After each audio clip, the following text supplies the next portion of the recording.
YouTube के हमारे इस चैनल एजुकेशनल प्लेटफॉर्म में आपका बहुत बहुत स्वागत है। आप सभी विद्यार्थियों को, अभ्यर्थियों को मैं बताना चाहता हूं कि बीएड या डीएलएड में जहां कहीं भी आप शिक्षण कार्य से जुड़े हैं, वहां पर आपके लिए कौन कौन सी विधियां महत्वपूर्ण हैं, इस विधि को जानने के लिए आपको यह जानना आवश्यक है कि शिक्षण विधियां क्या होती हैं, कैसे होती हैं और इन्हें कैसे आपके लिए उपयोगी होता है। जब तक आप इस चीज़ को नहीं समझेंगे कि शिक्षण विधियां आपके लिए कैसे उपयोगी है, तब तक आप इस बात को नहीं समझ सकते हैं कि शिक्षण विधियों से हमें क्यों पढ़ाना चाहिए, कैसे पढ़ाना चाहिए, तथा शिक्षण विधियां जो हैं उनका प्रयोग हम कैसे करें। तो आइए आज के इस टॉपिक में हम आगे बढ़ने से पहले इस बात को हम समझें कि शिक्षण विधि का हम चयन क्यों करना चाहिए और पढ़ाते समय शिक्षण विधि की किन किन सी तकनीकों का प्रयोग करना चाहिए, जिससे कि हमारी शिक्षण पद्धति, शिक्षण प्रक्रिया अच्छे से अच्छे प्रभावी ढंग से बच्चों के सामने हो सके और हमारा शिक्षण एक अच्छा शिक्षण हो सके। उसके बाद अगले पार्ट में हम देखेंगे कि teacher based teaching and children based teaching क्या है, इस पर हम लोग चर्चा करेंगे। अर्थात शिक्षक आधारित शिक्षण और बाल आधारित शिक्षण, इस पर हम लोग चर्चा करेंगे। तो चलिए, सबसे पहले हम आपको बताना चाहते हैं कि शिक्षण विधियां क्यों आवश्यक हैं और कैसे हमें इसके बारे में अधिक से अधिक प्रयास करने चाहिए। तो शिक्षण विधि जो होते हैं वह शिक्षण उद्देश्यों को प्राप्त करने में बहुत ही सहायक होते हैं।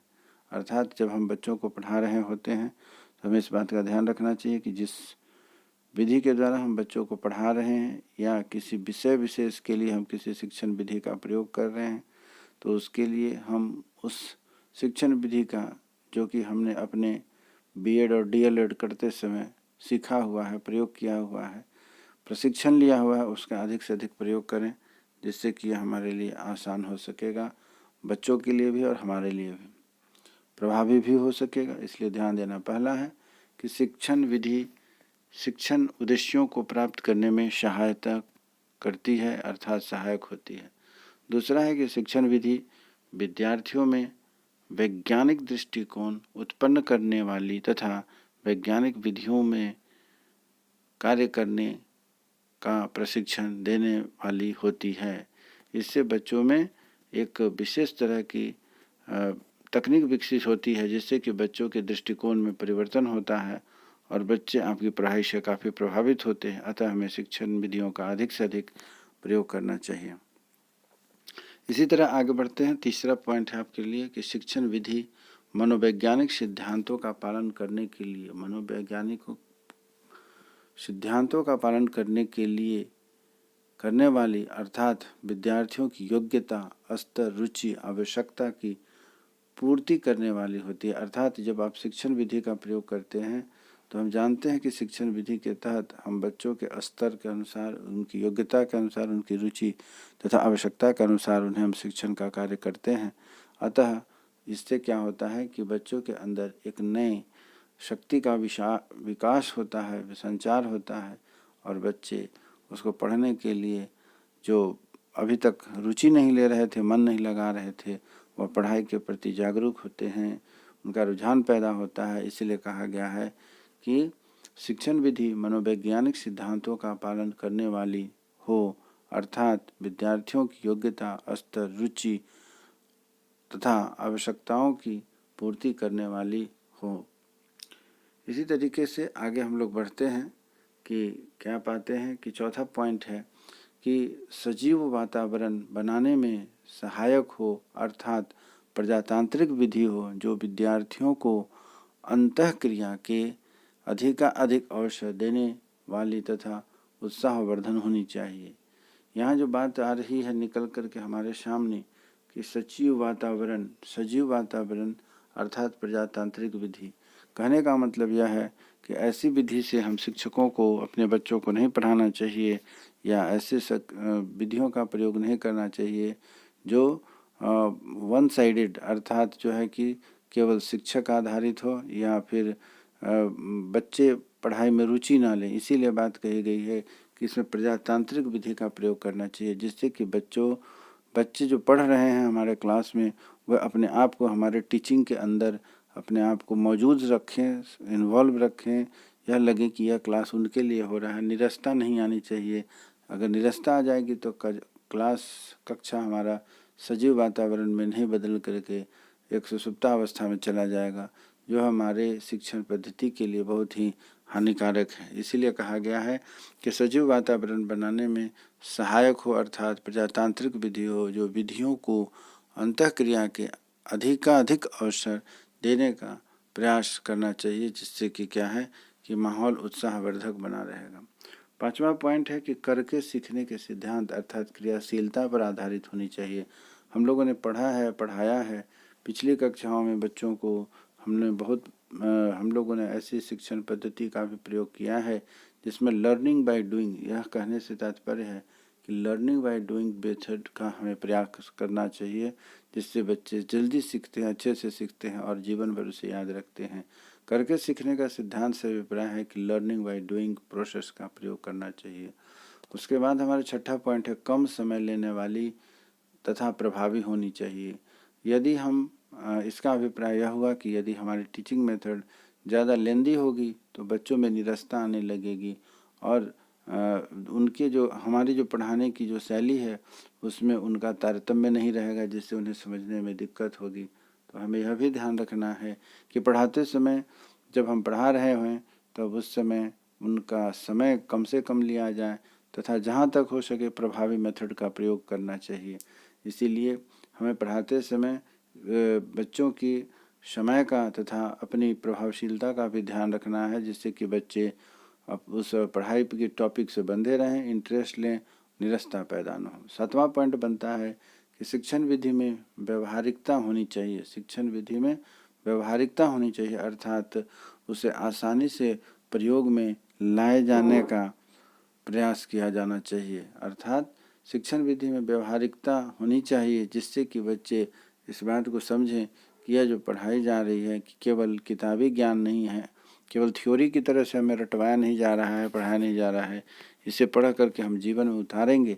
इससे बच्चे उस पढ़ाई में रुचि लेते हैं और बच्चे उस पढ़ाई को जब रुचि लेते हैं तो वह पढ़ाई जीवन उपयोगी बन जाता है। रटी हुई बातें, रटी हुई पाठ परीक्षा तक ही मुश्किल से याद रह पाती है और धीरे धीरे वह समाप्त हो जाती है। इसलिए कहा गया है 7वां विधि है कि शिक्षण विधि में व्यवहारिकता होनी चाहिए अर्थात उसे आसानी से प्रयोग में लाया जा सके, इसका हमें ध्यान रखना चाहिए। 8वां पॉइंट है कि शिक्षण विधि में गतिशीलता होनी चाहिए, न कि स्थिरता। गतिशीलता से अभिप्राय यहाँ दो सेंस में है, दो अर्थों में है। गतिशीलता से अभिप्राय यहाँ दो अर्थों में है कि जब हम पढ़ा रहे होते हैं तो पहला अर्थ यह हुआ कि पढ़ाने के दौरान हम किसी एक स्थान पर बैठ करके या किसी एक जगह पर खड़े होकर के न पढ़ाएं, बल्कि पढ़ाने के दौरान अर्थात जब हम बच्चों को समझा रहे होते हैं, लिखा रहे होते हैं, तो हमें बच्चों के बीच घूम घूम करके स्थान परिवर्तन करके उनको देखना चाहिए, जिससे पता चलता है कि बच्चे कौन बैठे हैं, कौन कर रहे हैं, कौन नहीं कर रहे हैं और बच्चे भी जागरूक रहते हैं। दूसरी बात है गतिशीलता से अभिप्राय यह कि हम अपने पढ़ाने के दौरान अर्थात शिक्षण पद्धति के दौरान शिक्षण विधियों का प्रयोग करते समय बच्चों को अपने गतिविधि में इन्वॉल्व करें, शामिल करें, जिससे कि बच्चे को लगे कि यह सर हमें पढ़ा रहे हैं, यह नहीं लगे कि सर खुद पढ़ा रहे हैं और खुद ही समझ रहे हैं। बच्चों को यदि आप गतिशील रखेंगे तो बच्चे भी इस चीज़ को समझेंगे कि नहीं सर हमारे लिए पढ़ा रहे हैं और सर से हमें सीखना है, समझना है। और दोनों तरफ से कम्युनिकेशन, टू वे कम्युनिकेशन अर्थात छात्र छात्राएं दोनों अपने शिक्षक को समझाएं और शिक्षक उसके प्रश्नों का जवाब दें। इसलिए कहा गया है कि शिक्षण विधि को गतिशील होना चाहिए, न कि अस्थिर होना चाहिए। इसी प्रकार आगे बढ़ते हैं। हमारा अगला टॉपिक है इसका 9वां, यह विद्यार्थियों में मानसिक गुणों के साथ साथ शारीरिक, सामाजिक, संवेगात्मक गुणों का विकास करने वाली अर्थात सर्वांगीण विकास करने वाली होनी चाहिए। क्या कहा जा रहा है, फिर से आप ध्यान देंगे कि जब हम बच्चे को पढ़ा रहे होते हैं तो उस समय विद्यार्थियों के अंदर शारीरिक, सामाजिक, संवेगात्मक गुणों का विकास होने से सर्वांगीण विकास करने में उन्हें मौका मिल जाता है। इसका बात ध्यान देंगे कि जब हम बच्चों को सिखा रहे होते हैं उस समय केवल उनके इस बात का ध्यान रखना नहीं है कि हम उन्हें पाठ पढ़ा करके होमवर्क दे दें और क्वेश्चन आंसर करवा दें। हमारा अभिप्राय यह होना चाहिए कि जब हम बच्चों को पढ़ा रहे होते हैं तो बच्चों के अंदर शारीरिक, सामाजिक, संवेगात्मक गुणों का विकास हो। शारीरिक से अभिप्राय यह है कि उसका व्यक्तित्व का विकास हो। सामाजिक अर्थात जिस घर, परिवार, समाज में जहाँ वह रहता है उसके साथ जो उनका संबंध है उसमें भी विकास होना चाहिए। और संवेगात्मक से अभिप्राय यह है कि बच्चे को भावात्मक रूप से समाज की जितनी जो भी समाज में जहाँ भी वह रहता है उस वर्ग में उसकी अपनी एक सहयोगात्मक और संवेगात्मक अर्थात भावनात्मक जुड़ाव होना चाहिए। तभी वह व्यक्ति एक सामाजिक प्राणी के रूप में और एक समाज के कर्णधार के रूप में समाज के विकास में सहयोग करेगा। इसलिए कह सकते हैं कि विद्यार्थी में पढ़ाने के साथ साथ शारीरिक, मानसिक, संवेगात्मक गुणों का भी विकास हमें करना चाहिए। अगला पॉइंट बनता है कि शिक्षक, 10वां पॉइंट है शिक्षक सहायक सामग्रियों के माध्यम से सरल व जटिल जो पाठ हैं उन्हें हम स्पष्ट करके बच्चों को सिखा सकते हैं, जिससे शिक्षक और शिक्षार्थी दोनों ही ईमानदारी से अगर करते हैं तो उसमें आत्मविकास का संचार होता है तथा शिक्षण प्रक्रिया में भाग लेने वाले विद्यार्थियों को रटने से दूर रहने में आसानी होती है। कहने से मतलब हुआ कि शिक्षक, हम सभी शिक्षक जब पढ़ा रहे होते हैं तो शिक्षण को आसान करने के लिए हमें प्रयास करना चाहिए। टीचिंग लर्निंग मटेरियल TLM जिसे कहते हैं उसका यदि हम प्रयोग करेंगे तो उससे क्या होता है कि हम बच्चों के जो टॉपिक है उसको ज़्यादा स्पष्ट ढंग से, सरल ढंग से समझा सकेंगे और साथ ही जिससे कि शिक्षक और विद्यार्थी दोनों ही में ईमानदारी का भाव उत्पन्न होता है। ईमानदारी से अभिप्राय है कि जब हमारे पास समझाने के लिए, बच्चों को टॉपिक स्पष्ट करने के लिए साधन रहते हैं तो इससे बच्चों में भी हमारे पढ़ाई के प्रति जागरूकता पैदा होती है और टीचर को भी पढ़ाने में संतुष्टि मिलती है। इसीलिए कहा गया है कि जिससे कि शिक्षक और विद्यार्थी दोनों में ईमानदारी व आत्मविश्वास का विकास होना चाहिए, तभी जाकर के उसका शिक्षण सार्थक होता है। चलिए अब आगे बढ़ते हैं कि जो हमारा महत्वपूर्ण टॉपिक है कि हम शिक्षक केंद्रित विधि किसे कहते हैं और बाल केंद्रित विधि किसे कहते हैं। यह हमारे परीक्षा का बहुत ही महत्वपूर्ण भाग है और मैं उम्मीद करता हूं कि आप यह टॉपिक किसी अन्य YouTube चैनल पर नहीं पाएंगे, किसी अन्य यूट्यूबर से नहीं पाएंगे। तो मैं आपसे आग्रह करता हूं कि आगे बढ़ने से पहले यदि आप हमारे इस चैनल पर नए हैं तो कृपया इसे सब हमारे इस YouTube चैनल एजुकेशनल प्लेटफॉर्म को सब्सक्राइब करें तथा यदि पहले से हैं जुड़े हुए, बने हुए तो आखिरी तक इस वीडियो को देखें, जिससे कि आपकी शिक्षण पात्रता परीक्षा में बहुत ही उपयोगी सिद्ध होगा यह टॉपिक।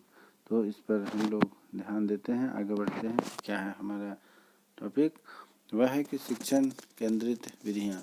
आपको बहुत सारी विधियाँ पढ़ाई जाती हैं। विधियों को पढ़ने के दौरान आप पढ़ते हैं, समझते हैं, परंतु आपके यहाँ पर विषय जो बनता है, आपका जो टॉपिक बनता है परीक्षा में, वह पूछा जाता है ऐसे कौन कौन सी विधियाँ हैं जो कि शिक्षक केंद्रित हैं। तो आपको याद रखना पड़ेगा कि कौन कौन सी विधियाँ हैं जो शिक्षक केंद्रित होती है तथा क्यों हम इन्हें शिक्षक केंद्रित कहते हैं। शिक्षक केंद्रित विधियों से, या विधियाँ जो हमारे सामने हैं वह कैसे शिक्षक केंद्रित विधियाँ हैं। तो इसमें हम सबसे पहले यह देखते हैं कि इसमें शिक्षक मुख्य होता है तथा विद्यार्थी गौण हो जाता है, अर्थात इसमें सारी की सारी गतिविधि जो होती है वह शिक्षक के द्वारा होती है। इसीलिए शिक्षक इसमें मुख्य हो जाता है और विद्यार्थी एक श्रोता और एक दर्शक मात्र बन के रह जाता है। इसीलिए विद्यार्थी गौण हो जाते हैं और शिक्षक जो मुख्य किरदार में आ जाते हैं, क्योंकि यहाँ पर शिक्षक ही केवल बोलता है और विद्यार्थी चुपचाप सुनता या देखता रहता है।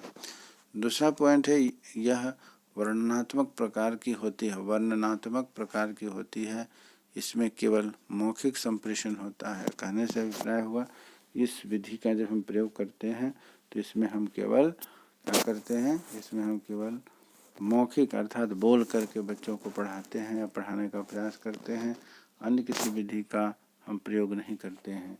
इसीलिए कहा गया है कि जब हम व्याख्या करते हैं, वर्णनात्मक प्रक्रिया से गुजरते हैं, तब केवल मौखिक संप्रेषण करते हैं, जिससे कि अन्य विधि का हम प्रयोग नहीं करते हैं, जिससे कि बच्चों में पढ़ाई थोड़ी कठिन होने लगती है, बोझिल होने लगती है। तीसरा पॉइंट होता है कि इसके द्वारा शिक्षण में औपचारिकता की मात्रा अधिक होती है। इसके द्वारा शिक्षण में औपचारिकता की मात्रा अधिक होती है। कहने से अभिप्राय हुआ कि जब हम बच्चों को पढ़ा रहे होते हैं तो बच्चे की बातों को हम समझ नहीं पाते हैं कि बच्चे समझ रहे हैं कि नहीं समझ रहे हैं, बच्चों में कहाँ परेशानी है, क्या दिक्कत है। हम एज ए शिक्षक क्या करते हैं, लगातार पढ़ाए चले जाते हैं और वह इसलिए पढ़ाते चले जाते हैं कि हमारे पास टॉपिक को एक निर्धारित समय में ख़त्म करना है, और हमें जो अपने समझ में आ रहा होता है हम अपने स्तर से बच्चों को दिए चले जाते हैं, बच्चों की स्थिति को हम नहीं समझते हैं। इसीलिए कहा गया है कि इसके द्वारा शिक्षण में औपचारिकता की मात्रा अधिक होती है। अगला है चौथा पॉइंट, इसमें विद्यार्थी केवल निष्क्रिय होता है, शिक्षक सक्रिय होता है। अभी ऊपर हम लोगों ने चर्चा किया कि विद्यार्थी क्या करते हैं, इसमें केवल श्रोता के रूप में सुनते रहते हैं और कोई जवाब नहीं देते। जहाँ दिक्कत होती है कभी पूछते हैं, कभी नहीं पूछते हैं। कभी पूछते हैं तो हो सकता है टीचर के डर से, टीचर के दबाव में बच्चे दोबारा प्रश्न नहीं करते हैं, चुपचाप सुनते जाते हैं। उन्हें भी लगता है कि सर को पढ़ाने दिया जाए, टॉपिक ख़त्म करने दिया जाए, और उसके अंदर जो जानने की इच्छा होती है वह वैसी की वैसी बनी रह जाती है। इसीलिए कहा गया है कि इसमें विद्यार्थी केवल निष्क्रिय श्रोता होता है तथा शिक्षक सक्रिय होता है। चलिए आगे बढ़ते हैं। है कि इसमें विद्यार्थियों, अगला पांचवा पॉइंट है, इसमें विद्यार्थियों के विचारों, सृजनात्मकता आदि का कोई स्थान नहीं होता है। बच्चा मंदबुद्धि है, तीव्र बुद्धि है, उसके अंदर कैसी सृजनात्मक क्षमता है नहीं है, ऐसा कोई हम लोग नहीं देखते हैं, क्योंकि शिक्षक मुख्य रोल में होते हैं। शिक्षक समझाते रहते हैं और खुद ही समझते भी रहते हैं। बच्चों से जब तक हम कुछ पूछेंगे नहीं, प्रश्न नहीं करेंगे, क्वेरी नहीं करेंगे, तब तक यह स्पष्ट नहीं हो पाता है कि वह बच्चा समझ रहा है या नहीं समझ रहा है।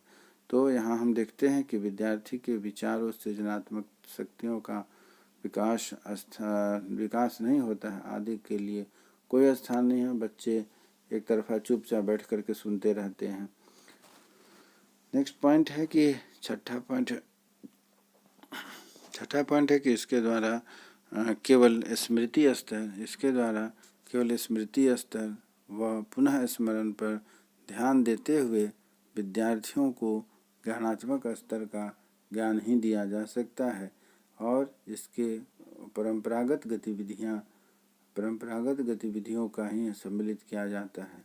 कहने से अभिप्राय यह है कि यदि शिक्षक केंद्रित विधियाँ होंगी तो उसमें निश्चित रूप से, जैसा कि हमने ऊपर के 5 बिंदुओं पर डिस्कशन किया है, बच्चे एक तरफा गौण हो जाते हैं और शिक्षक प्रधान हो जाते हैं, मुख्य हो जाते हैं। जैसे आपसे प्रश्न परीक्षा में पूछे जाते हैं कि आप इसमें से कौन कौन सी विधियां हैं जिसमें कि बच्चे गौण होते हैं तथा शिक्षक प्रधान में होते हैं, तो आपको याद रखना चाहिए वह विधि है व्याख्यान विधि, पाठ्यपुस्तक विधि, कहानी विधि तथा व्याख्यान प्रदर्शनी विधि। ये 4 प्रमुख विधियां हैं जिन्हें आप समझ लें कि इसमें बच्चे गौण हो जाते हैं और शिक्षक मुख्य रोल में आते हैं। आपसे यह भी मैं कहना चाहता हूं कि आप हमारे इस YouTube चैनल पर नए हैं तो कृपया इसे सब्सक्राइब करें, क्योंकि यह जो विधियां हमने ऊपर आपको बताई हुई है इसके बारे में विस्तृत मैं आपको आगे की कुछ वीडियो दूंगा, जिसमें कि आप व्याख्यान विधि, पाठ्यपुस्तक विधि, कहानी विधि और व्याख्यान प्रदर्शन विधि के बारे में जान सकेंगे। यदि आप हमारे YouTube चैनल को सब्सक्राइब करते हैं, जुड़े होते हैं, तो उस व्याख्यान विधियों या अन्य विधियों का, जिसे कि हम शिक्षक केंद्रित विधियाँ कह रहे हैं, बाल केंद्रित विधियाँ कह रहे हैं, उसके हर एक टॉपिक पर प्रश्न कैसे बनते हैं, क्या बनते हैं, जिससे कि आपकी शिक्षक पात्रता परीक्षा के साथ साथ जीवन में भी आपके लिए उपयोगी सिद्ध हो, वे सभी जानकारियाँ हमारे YouTube चैनल के माध्यम से आपको मिलती रहेगी। चलिए इसी प्रकार हम आगे बढ़ते हैं।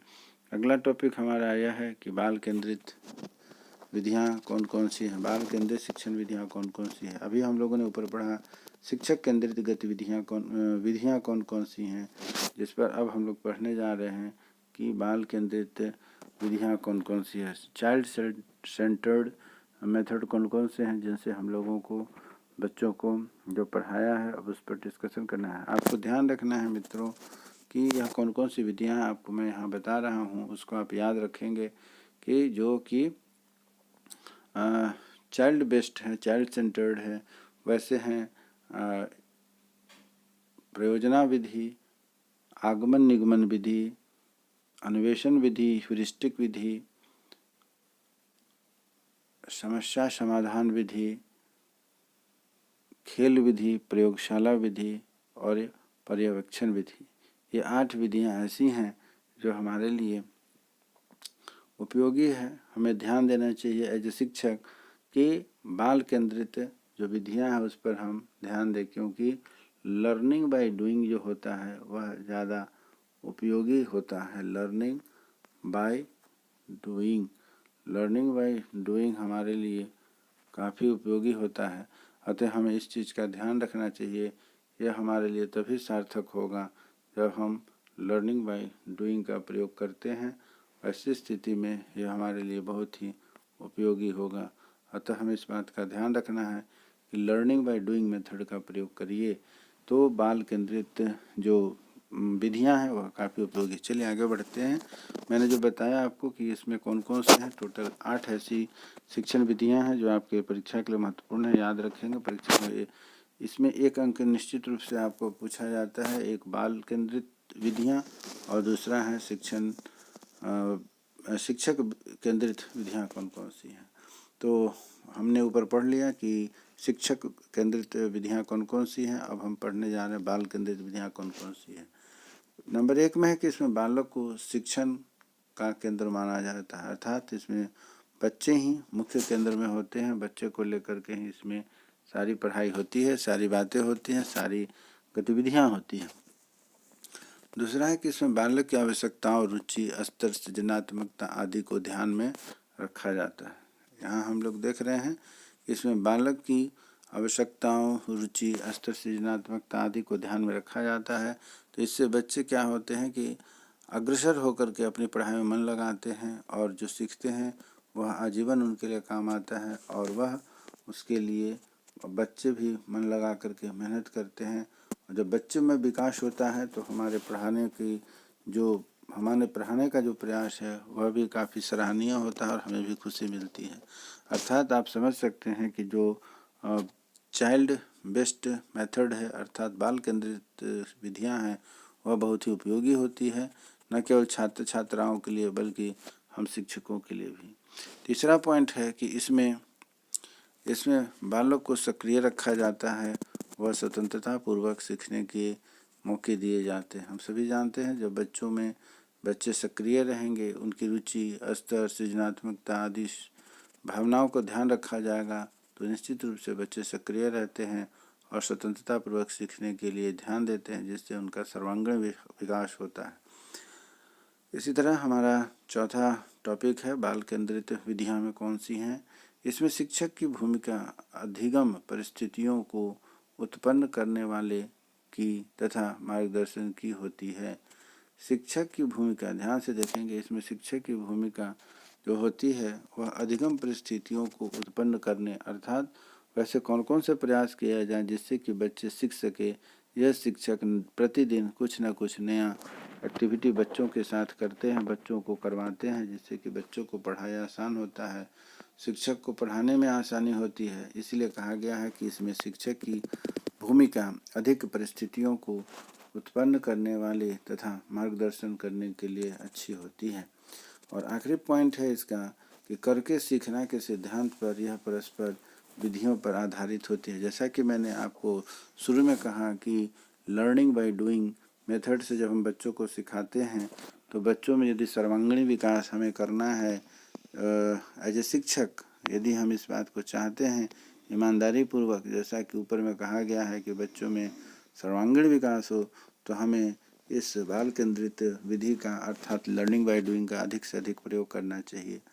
चलिए मित्रों, दोस्तों, अभ्यर्थियों, शिक्षार्थियों और छात्र छात्राओं, आपसे इसी उम्मीद के साथ विदा लेता हूं कि आपको यदि हमारा यह YouTube चैनल अच्छा लगा हो तो इसे सब्सक्राइब करें, जिससे कि यह जो विधियां मैंने आपको शिक्षण विधियां बाल केंद्रित तथा शिक्षक केंद्रित बताई हैं, उसको मैं जब डिटेल्स लेकर के आपके लिए आऊँ तो आपको इसका नोटिफिकेशन सबसे पहले मिल सके।